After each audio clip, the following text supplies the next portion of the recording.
ये बात आज से लगभग 200 साल पहले की है, जब पूरी दुनिया में धीरे धीरे ये खबर फैलने लगी कि कोई इंसानों का खून पीकर उन्हें मार दे रहा है।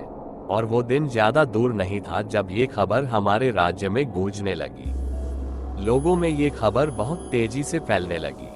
प्रेत जैसे डरावने लोग जिनके 2 बड़े दांत हैं वो हमारे राज्य में घुस आए हैं। उनके बारे में ये भी वहां के लोग कहते थे कि वो हवा की तरह तेज है। कुछ दिन बाद ही ये बातें सच होती दिखाई देने लगी। एक दिन एक लड़की अपने घर में सो रही थी, तभी वहां पर प्रेत जैसा दिखने वाला प्राणी उसके घर में घुस गया। उसके बाद वो प्रेत उसको अपनी हवस का शिकार बनाकर उसके गले पर काट लेता है और उसका खून चूसकर उसे मार डालता है। उसके बाद तो जैसे सिलसिला ही इसका शुरू हो गया। आए दिन किसी न किसी आदमी या औरत की लाश मिलती थी। हर लाशों के गले पर दांत के निशान मिलते थे। तब सभी ने ये प्रेत जैसे दिखने वाले प्राणियों का नाम रक्त पिशाच रखा। ये तो बस रक्त पिशाचों के कहर की शुरुआत थी। पिशाचों के डर से अब रात में लोगों ने बाहर निकलना भी बंद कर दिया था, क्योंकि पिशाच रात को ही बाहर आते थे। पिशाचों को जो लड़की या औरत पसंद आती थी, वो उन्हें अपने हवस का शिकार बनाकर उनका खून पीकर उन्हें मार डालते थे। और जब कोई आदमी या औरत उन्हें ज्यादा पसंद आ जाता था, तो वो उन्हें काटकर अपने जैसा बना देते थे, जिससे फिर वो आदमी या औरत अब इंसान नहीं रहते थे, वो उनके साथ ही चले जाते थे और उन्हीं पिशाचों की तरह पिशाच बनकर इंसानों का खून पीते थे।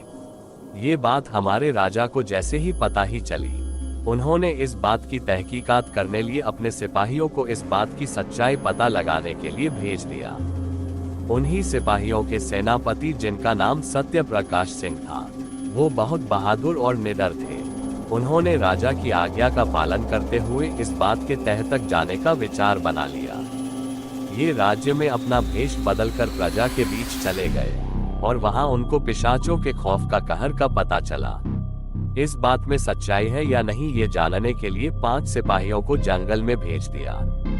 इन्हें लगा कि कोई शायद खूंखार जानवर हमारे राज्य में घुस आया है। जंगल में चारों तरफ सन्नाटा और अंधेरा था। जब वो 5 सिपाही जंगल में थोड़ी दूर पहुंचते हैं, तो उन्हें किसी इंसान की चीखने की आवाज सुनाई देती है।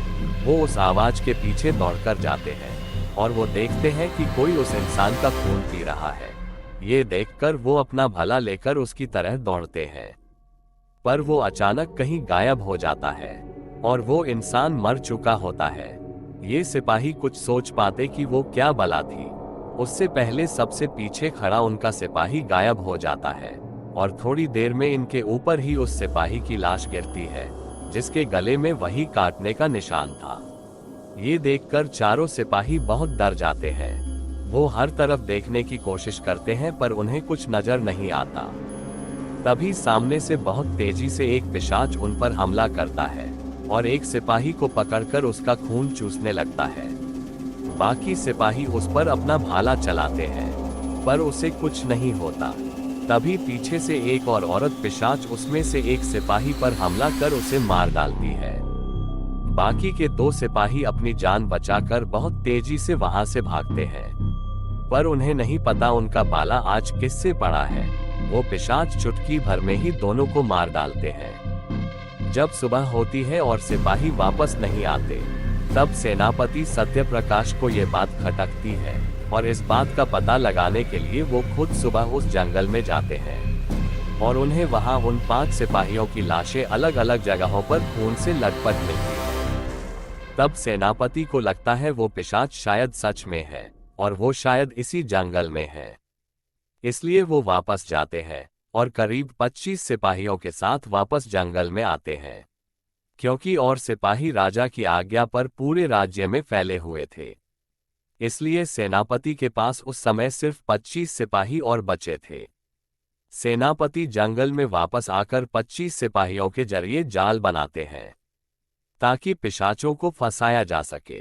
वो घड़ी भी आ जाती है जो सेनापति सहित उन 25 सिपाहियों की जिंदगी और मौत तय करने वाला था। रात होती है और सारे सिपाही छुपे रहते हैं, पर पिशाचों के आगे एक भी जाल इनका साथ नहीं दिया। पिशाचों ने सिपाहियों के खून को सूंघ लिया था और वो जहां छुपे थे वहां पहुंचकर उन्हें मारने लगे।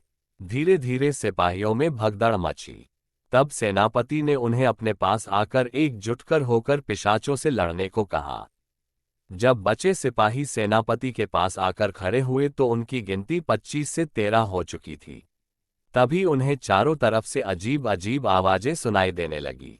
उसके बाद एक सिपाहियों को जमीन से पेड़ों पर खींचकर पिशाच ले जाने लगे। सेनापति तब सिपाहियों को पेड़ों से दूर खड़े होने को कहा और कहा वो ऊपर ही हैं, अपने हथियार तैयार रखो। अब तक सिपाहियों की संख्या 6 हो चुकी थी। तभी 3 पिशाचों ने उन पर सामने से हमला कर दिया। सिपाहियों ने अपनी पूरी ताकत से उनसे लड़ने की कोशिश की, पर उनके हथियार उन रक्त पिशाचों के आगे कुछ भी नहीं थे। उन पिशाचों ने एक एक करके सेनापति सहित सारे सिपाहियों का खत्म कर दिया। कुछ दिन बाद राजा ने इन पिशाचों का तोड़ ढूंढ लिया। फिर उन पिशाचों का मारा जाने लगा। धीरे धीरे पिशाच गायब होने लगे। पर कहते हैं पिशाच आज भी हमारे बीच इंसानों की तरह ही रह रहे हैं। वो समय आने पर ही बाहर आते हैं।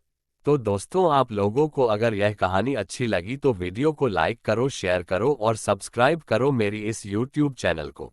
और कमेंट करके जरूर बताना कि कैसी लगी आपको ये स्टोरी। और अगर आप अभी अपनी कोई स्टोरी इस चैनल पे बताना चाहते हो तो कमेंट करिए। मैं आपकी स्टोरी इस चैनल पे बताऊंगा। मिलते हैं अगले वीडियो में।